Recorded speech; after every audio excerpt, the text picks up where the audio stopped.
Two of my co-authors are here as well, Matt and Kesari, so if you have questions, you can step by during the poster session and ask us. Yeah. So there have been several papers on fragmentation, defragmentation techniques, and in file systems, right? What we bring in this paper is what it means to an enterprise-grade file system or storage system. So we're talking about systems that are fairly large, multi-CPU, several devices connected to the system of different media types potentially to the same system. The kind of use cases that, dozens of applications are running on the system. You probably know a bit about the use case in which it is deployed, but you don't necessarily know all the applications that are running on a given system, right? And of course, you have dozens of features enabled on it as well, right?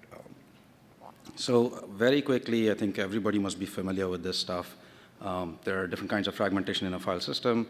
The first one, there's the file layout itself. So ideally, you want sequential blocks in a file laid down sequentially down a device so that in a single I/O you can read them, which means when you're reading a file sequentially, you do the minimum number of I/Os.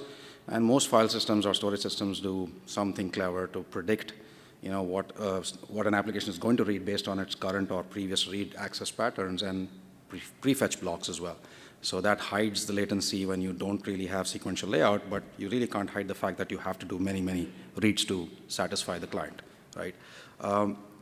Free space, when you fragment your free space, you typically need more writes to write the same number of blocks to that device, which means the overall write throughput of a file system sort of degrades as your free space fragments in the file system.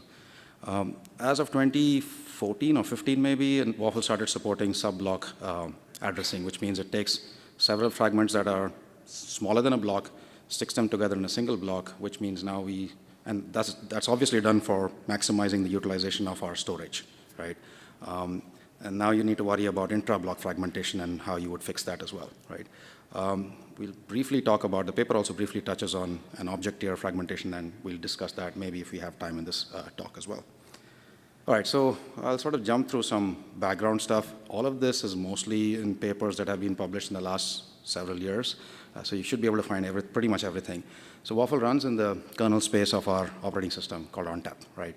And then a single ONTAP node is typically multi-core, anywhere from 4 cores to 48 cores on the high end.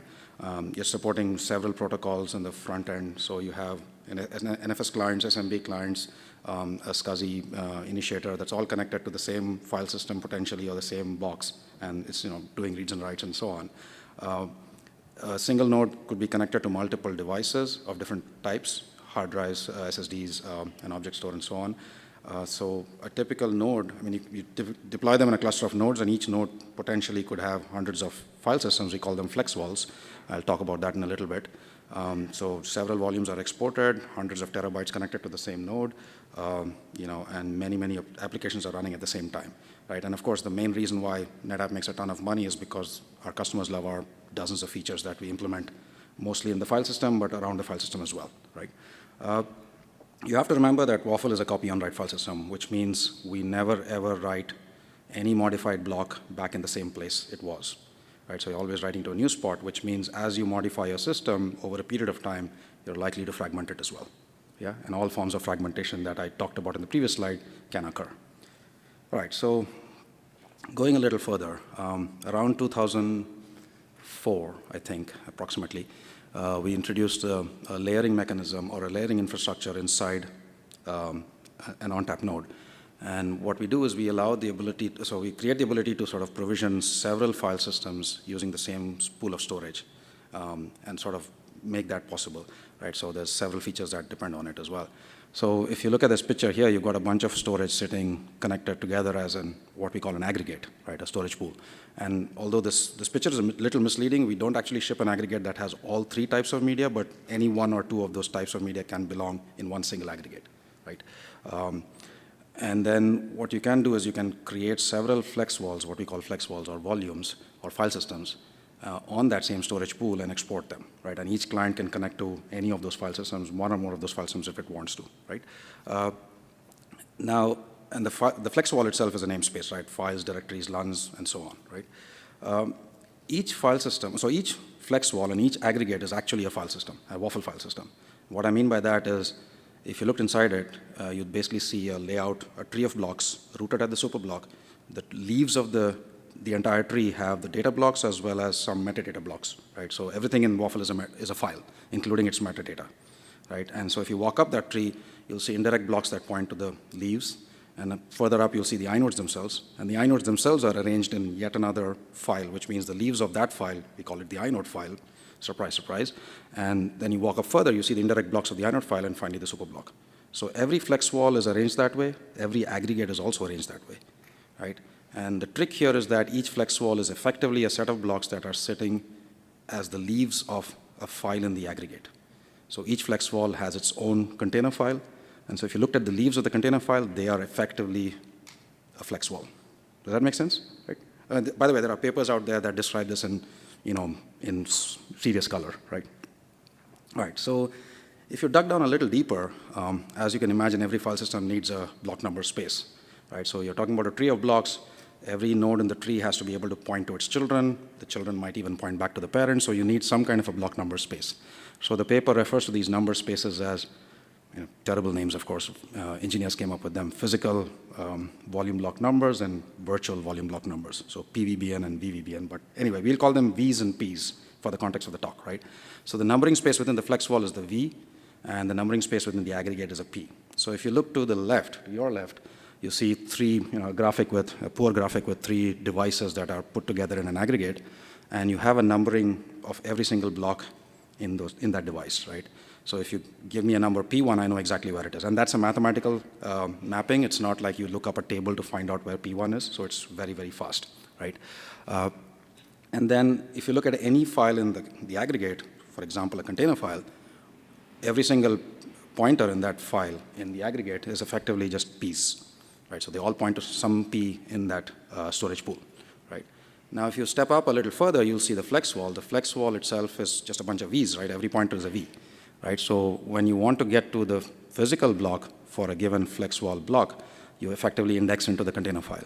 And the indexing is very stupid as well, because the first V of a flex wall is the first file block of the container file, of its container file. The second V of a flex wall is the second block in the second leaf of the container file, and so on, right? It's a very stupid numbering. So given a V, I can index into the container, very quickly, right? It's not a B plus tree. It's not anything fancy. It's just a flat symmetric tree, right?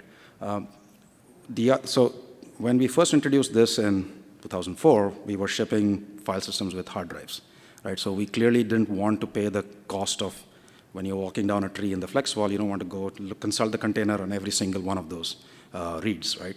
So what we do is we also cache the P right next to the V in any pointer inside the flex wall. So effectively, every pointer in the flex wall is a double pointer, V and a P. The P could be stale. It's OK for the P to be stale, and I'll talk about that in the next slide or the next couple of slides, right? But what you're doing is 99% of the times, you can actually follow that P, get your block, and move on. And if you don't get that block correctly, then you can go to the container file and get the real P, right? And that happens very rarely, yeah? All right. So this indirection layer that we have between the V to P indirection layer, and as somebody mentioned, given an indirection layer, I can pretty much implement anything. Sure enough, tons of WAFL's features are, leverage that indirection, right? And so all the techniques that are presented in this paper also leverage this indirection layering, yeah? All right, so free space fragmentation, right? So again, the same 3 hard drives or 3 devices that are arranged together, and under the hood, all the devices that don't have native protection in them, we put them together as RAID groups. So ONTAP has software RAID, and it uses RAID double parity, triple parity. These are all homegrown algorithms, and these are already published as papers. In fact, one of them was even at FAST, the algorithms we use for RAID. And in this picture, for example, I have 3, it's a toy RAID group, of course, just 3 data drives and 1 parity drive. In real life, we have way more drives in any RAID group, right? So ideally, you do want to write across all the devices together in one full stripe so that you minimize the number of blocks you need to read for XOR math, right? If you write a partial stripe, like the stripe on the top, you're going to have to read the old value of the block, read the old parity, and recompute the parity and write it out. Whereas if you're writing a full stripe, you just already know what the new parity is just by looking at the blocks that you're going to write. Yeah, so you ideally want to write full stripes. You also, when you have fragmentation, you sort of lose the ability to lay down blocks down, consecutive blocks down a device. So for example, D3 is going to suck for read performance when you lay out a file there, right? And of course, you need more write IOs the more fragmented your devices are. So it should be remembered that the latency of a write-op is not directly impacted by free space fragmentation, right? Like most file systems, WAFL actually has NVRAM device. So anytime you have a write, you dirty your content in your buffer cache, you log it to the NVRAM device, and you acknowledge it right away, right? So nobody cares about the free space fragmentation directly in the write-op latency. What does happen, of course, is as you create more and more dirty content in your buffer cache, at some point you need to write it all down to storage, because you're either running out of NVRAM or you're running out of memory, right? And that checkpoint that happens is several gigabytes in size, right? You collected about 2 to anywhere from 2 to 6 GB worth of dirty content that you need to write out to several devices within a few seconds. And the more your free space is fragmented, the lower is your throughput, which means it takes longer for you to write this out, which means you need to now start throttling back clients as your checkpoint can't keep up. Right, so that's how indirectly you affect the latency and the throughput of write-ops if you have free space fragmentation. Right. All right, so most file systems do this. It's a pretty simple thing to do. You take the blocks that you want, you take the segments that you want to clean, take out the allocated blocks from there, rewrite them together, and you end up cleaning a segment, right? So that's sort of what WAFL does, except it does a bunch of things that make it somewhat unique, right? So when, I think summer of 2001 or something, we had the summer of hell where we discovered that, well, our customers actually first discovered that there are drives that can lie, and they can tell you that I wrote a write, I took down a write, except I dropped the write on the floor. And a checksum wouldn't protect you there because the checksum and the block was written together. So if you lost the write, you lost both the write and the checksum, which means when you read the block, the checksum still matches the old block that was sitting there. So that's when we realized that we have to put something more with each block. So we started writing some file system context together with each block. And what we do is we write the inode number and the offset in the inode, among other things, right, as part of the context that each block has. So that if you lost a write, when you subsequently read it through the inode, the context won't match, right? So given that, and so what we do is for any block in the flex wall, we actually use the container file as the file ID, and we use the offset in the container file, which is effectively the V that I talked about, as part of the context, right? Which means anytime I load a block, let's say P1, I know exactly where it actually belongs in the file system, in which container file, and where in which container file, right? So what we end up doing is effectively taking all these blocks, let's say P1 through P5, loading them as dirty container leaves, and the next checkpoint is going to write them out, thereby cleaning those first two segments in that picture, right? So there are a couple of advantages here, right? One is, of course, this is only moving blocks in the P space. They're still having the same V because they're sitting in the same offset in the container file, which means every single pointer in the flex wall is still completely preserved and still accurate. So you don't have to worry about fixing anything inside the flex wall, right? The other thing is obviously that container file is way more efficient in terms of moving blocks because it's fairly fat and short compared to trees inside the flex wall.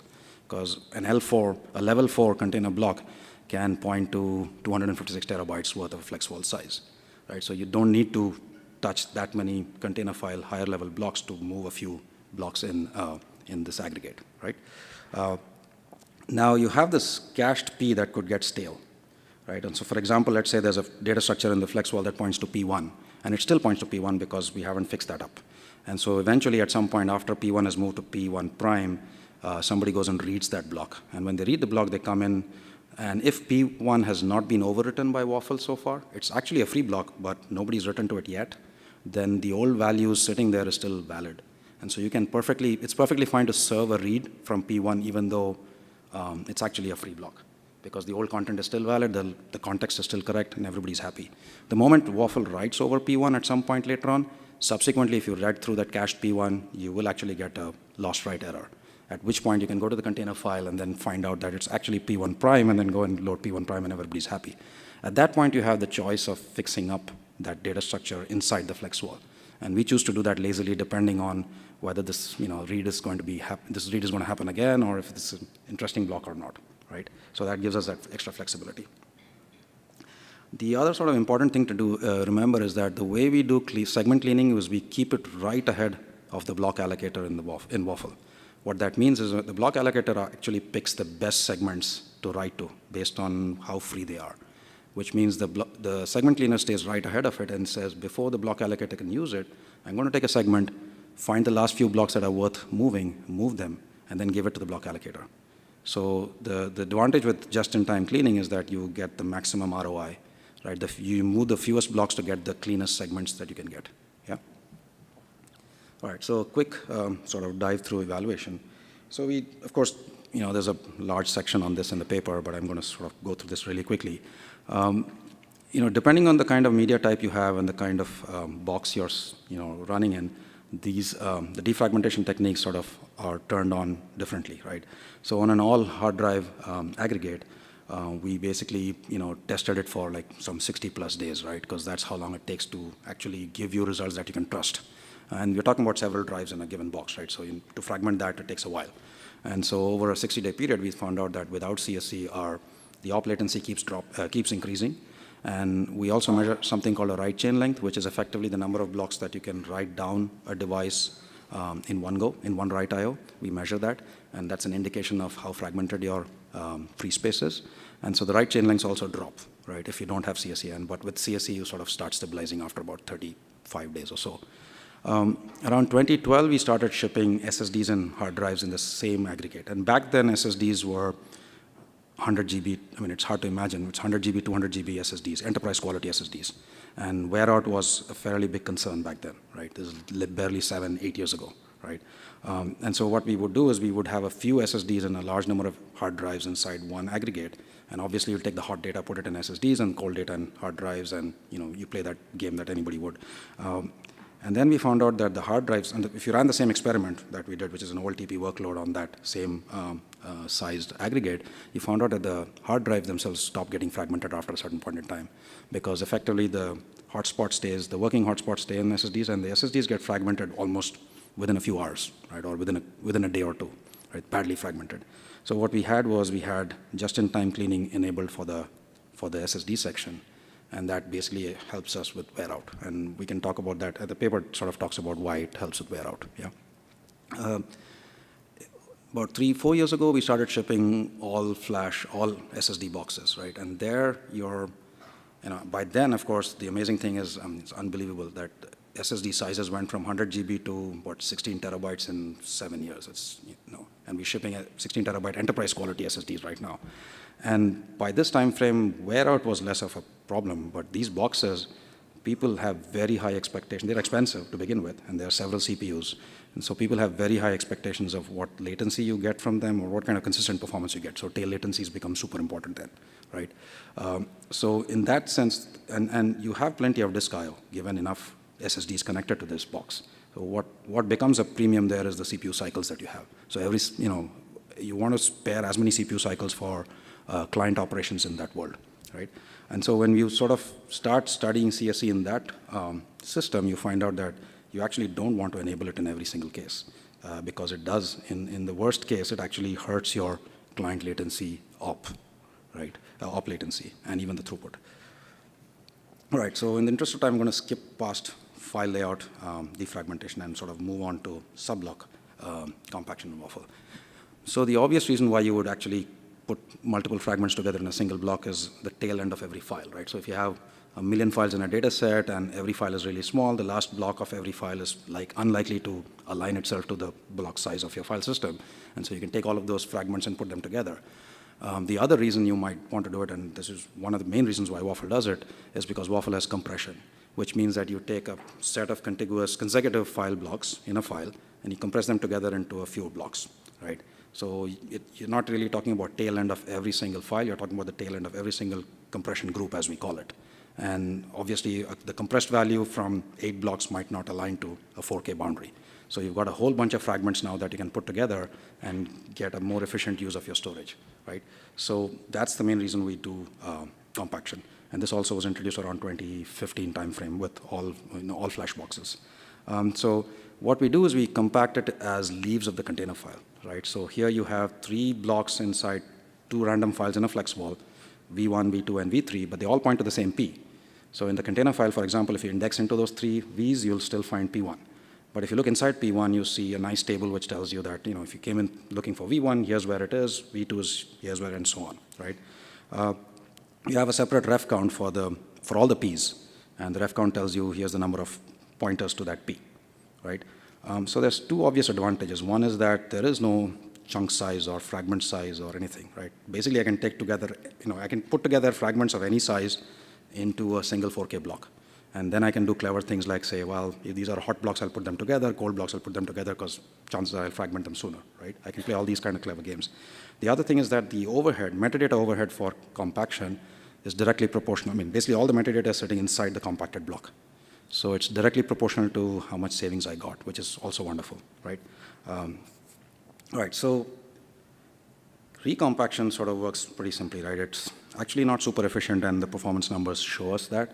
It walks the container file, looks at any block, and tells whether the block is worth recompacting. And the way we do that is the ref count that I talked about in the previous slide actually has two sub-counts inside it.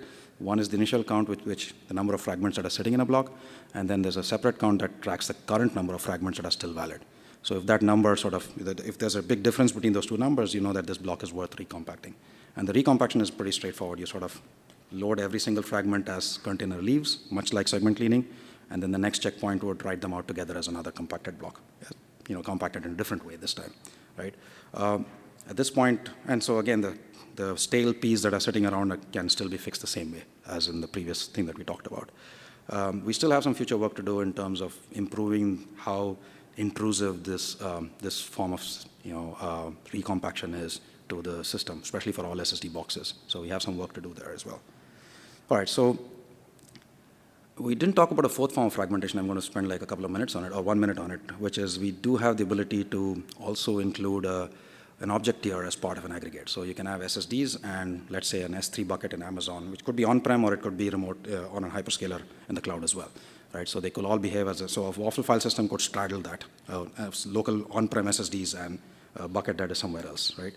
And obviously what WAFL does is it takes a whole bunch of cold blocks together, packs them up as one single object and ships them off to that object store, right?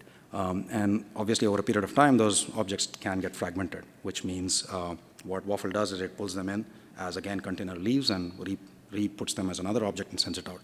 Now, the reason you would do that is very different. So the way you sort of decide when to do that is very different here, because what you literally look at is how much that hyperscaler is charging you for reads, for writes, and for having underutilized objects sitting there for the next 5 months, right? So those are the three numbers you look at to decide if you want to defragment or not, because it's a very different sort of thing that you're looking at. All right, so I think at this point I'm kind of running out of time and I'll stop now. There's a bunch of customer data as well that actually tells us that we do have sufficient headroom in our all SSD boxes in the field to make more of these things run autonomously as well. Right. Questions?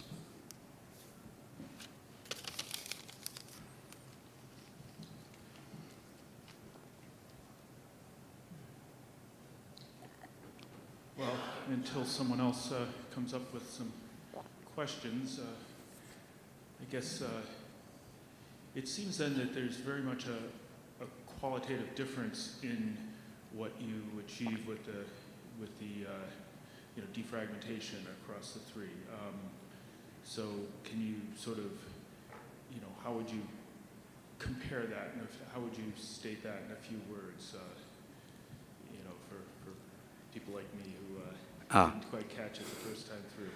So I guess depending on the use case that you're deploying that box in and the kind of expectations that the customers have in terms of latency, throughput for the set of applications running on that use case, on that deployment, you have to be careful about which of these techniques you turn on or turn off, right? And some of these techniques we do have the ability for the admin to turn it on, as in, on a Saturday they know that nothing else is going on. They will defragment whatever they want to defragment, maybe a set of LUNs or maybe the free space or recompact it or whatever they want to do. So you do have the ability for the admin to do it if they really want to do it. But in general, autonomous defragmentation has to be aware of what the customer sort of needs from that deployment and be able to pace itself faster or slower depending on what the ops latency and throughput is at that point. So it has to be able to do that dynamically, right? That's sort of the summary for an enterprise-grade file system or storage system.